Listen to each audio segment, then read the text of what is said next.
Hey, what's up guys? Josh here from thebitblock.com with our in-depth video review of the latest outing from the always crazy Raving Rabbids. Their new party game, Raving Rabbids Travel in Time, is centered around the concept that somehow, now follow me here, somehow the Raving Rabbids have gotten their hands on, or their paws on, a washing time machine that brings them back to the past so that they can cause all sorts of trouble with human existence in, crazy historical minigames. Okay, so you got stuff like cavemen, dinosaurs, knights, and of course, Benjamin Franklin. You gotta mess with Benjamin Franklin, otherwise this game would be nothing, right? So the game is for 1 to 4 people. You can also go on Wi-Fi and play with your friends, which is a very cool feature, I would say, to have in a party game. Definitely a rare thing to see. There's Wi-Fi leaderboards. You can even connect your Facebook account with Travel in Time and update your friends on what you're doing in the game, so that's pretty cool as well. And before we start this video review, I just want to state, for the record, that I think the Raving Rabbids are hands down the best video game characters to be introduced this generation. So, let it be known, I love the Rabbids, so having said that, we can officially go into the video review and see what these crazy Rabbids are up to this time.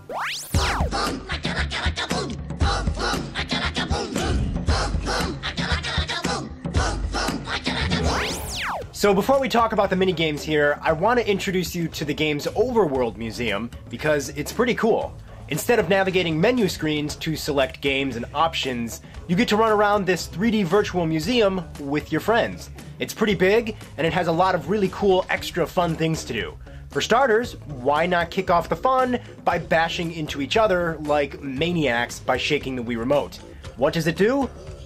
Well, nothing really, but it does bring a huge smile to everyone's face, and it's bound to get the entire room laughing. You can also shake the controller to bash into objects around the museum, just for the fun of it. Oh, and did I mention, you're all tethered together with toilet paper. If you press down on the directional pad, your Rabbid will let out a classic blah! Not only is this fun just to, constantly mess with, but you use your blah to activate a minigame. If the majority of the group screams, then the game will load up.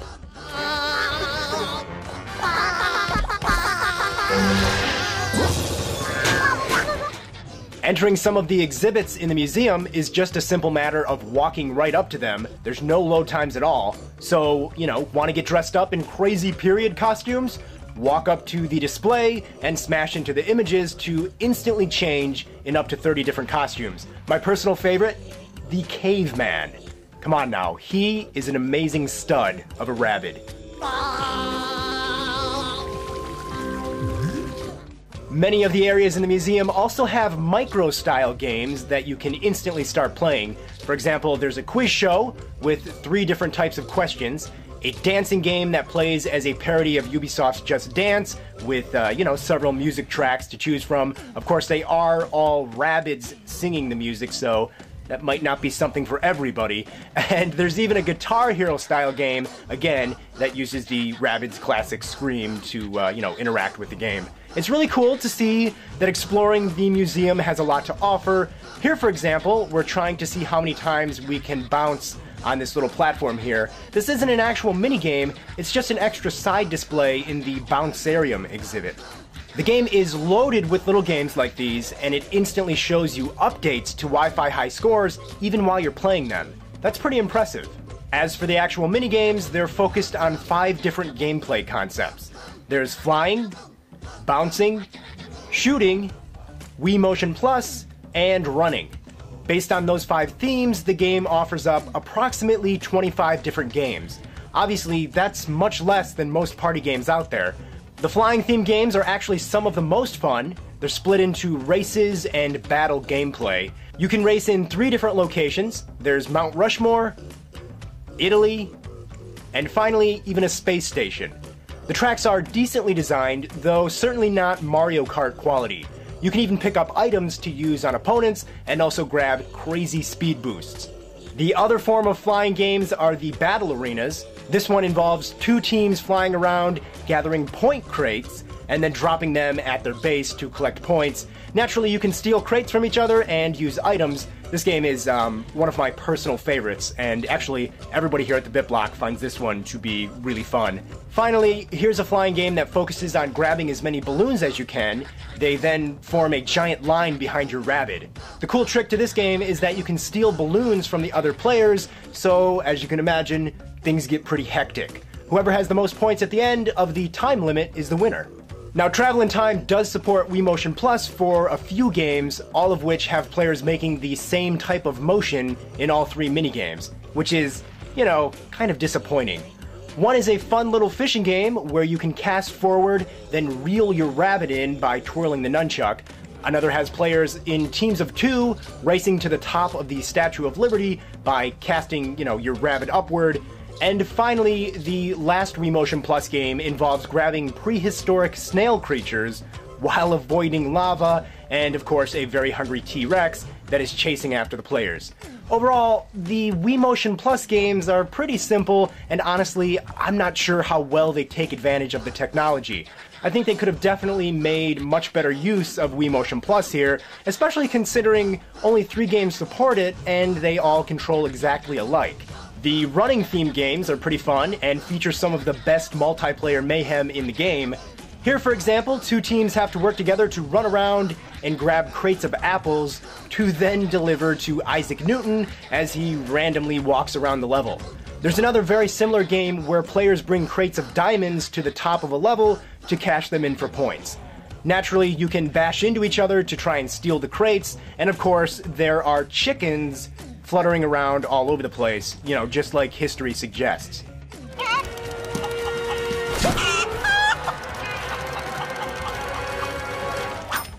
This running minigame is really fun too. It's kind of like a foot race where you're tethered together with your teammate through toilet paper, and you have to be the first team to cross the finish line at the end.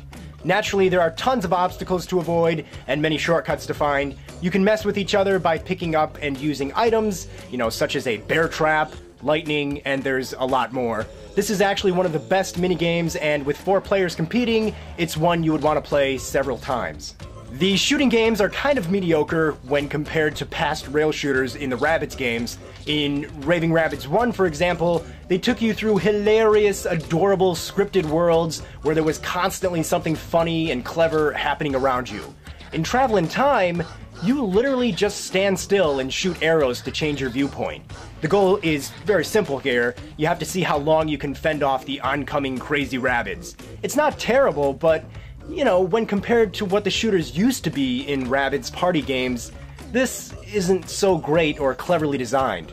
Another shooting game has players grabbing Jello blocks and then dropping them into place to build a pyramid. The first team to build their structure wins. In all honesty, out of all 5 of the themes, I would personally say the shooter games are the missing link here. They're not that good. And finally, we have the minigames that are based on bouncing. These all take place in 2D side-scrolling stages. Some of the bouncing games are a challenge to see who can survive the longest. By hitting left, right, up, or down arrows, you'll force the camera to pan in that direction. Fire or ice will also fill the side of the screen as a hazard that you cannot obviously bump into. There's also a bouncing game that involves players running around the Titanic, of course, collecting beans. Another game that's kind of fun is this one, where you're bashing through the ground and breaking point blocks to get a higher score than the other players. You do this for a whole 3 minutes, which for some people may seem a bit long, especially since the game never really changes things up.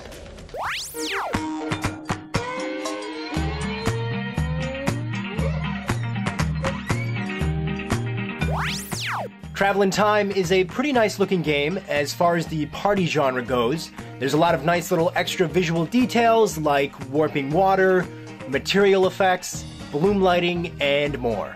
The animations in the game are really good as well, especially on the Rabbids. Each costume you wear even has an idle animation that goes with what you're wearing.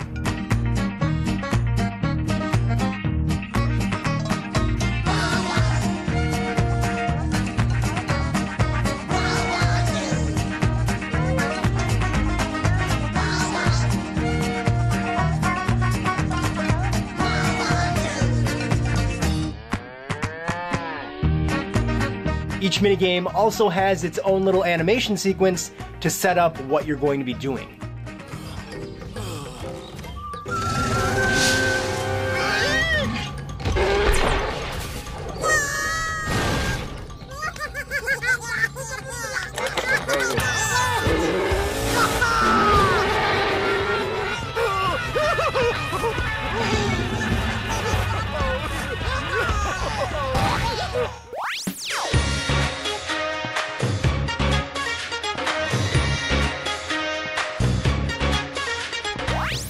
So it's really kind of hard to talk much about the audio here in Travel in Time, by which I mean there's really not much of a soundtrack going on. There obviously is some music, but you probably won't notice it much. It's not bad, but it's also not great. It's just kind of faintly in the background.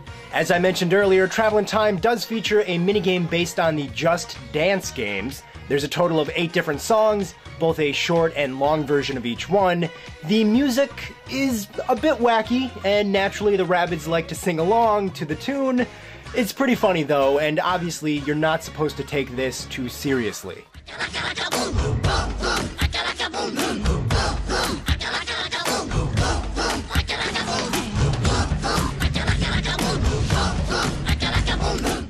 As far as sound effects go, you'll naturally hear the angel-like blah screams of the Rabbids, which are so insane that you have to be made of stone not to smile at them.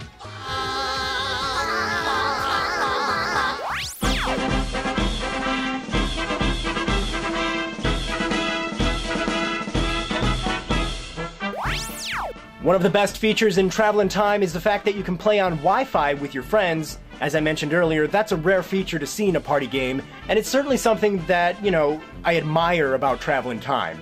Now, obviously, you can add friends via their friend code, and then, play on Wi-Fi with them, but you can even meet up with random players. Wi-Fi allows you to basically hang out in the museum and play games just as you would offline, though the lower section of the museum, where you would change clothes and check scores, play the music and quiz games, those sections are restricted on Wi-Fi. You also cannot play Wii Motion Plus games on Wi-Fi, obviously because not all players may have the device.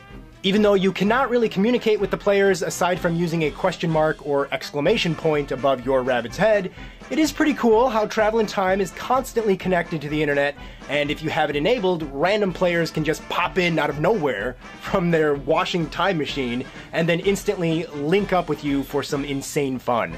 Somehow, even though you're strangers, being connected with toilet paper makes you feel like close personal friends. Ah, the magical wonders of toilet paper. Once you meet up with someone, you can even ask them to be friends permanently, and then exchange different challenges for minigames. Travel in Time also features a very hefty amount of achievements to earn. You can also link your Rabbid experience with your Facebook account simply by typing your friend code into an app on Facebook from Ubisoft. After doing that, all of your achievements in the game will also pop up on your Facebook status as you unlock them. The game also features about 30 different period costumes to unlock, though sadly, you cannot mix and match them to create some kind of a freaky Abraham Lincoln caveman. Wi-Fi leaderboards are also on display here, and it's very, very quick to load up the top scores because the game is always connected to Wi-Fi. You can even stay up to date with the latest Rabbids news from Ubisoft directly in the game via this bulletin board. Ubisoft is also going to be sending out challenges as well.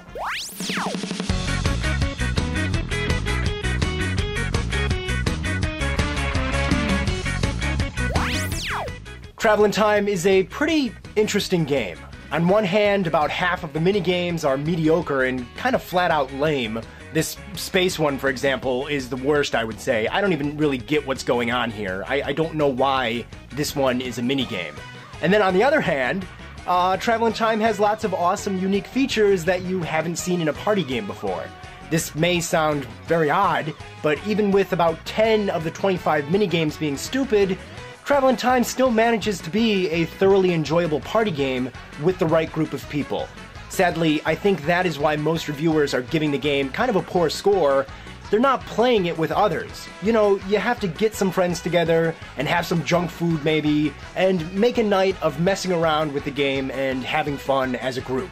Flying, bouncing, and running all make for some very fun games, and the Wi-Fi and Facebook features are very cool as well. And again, just kind of hanging out with friends in the museum and messing around with side exhibits can be a lot of fun in and of itself.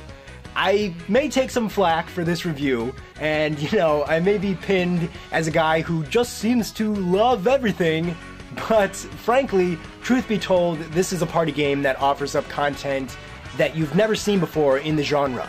Yeah, some of the minigames do suck, and personally, I really don't like the whole historical theme, but at the end of the day, you can dress up as a caveman rabbit and bash into your friends like a maniac. The day that is not awesome is the day that I don't want to play video games anymore.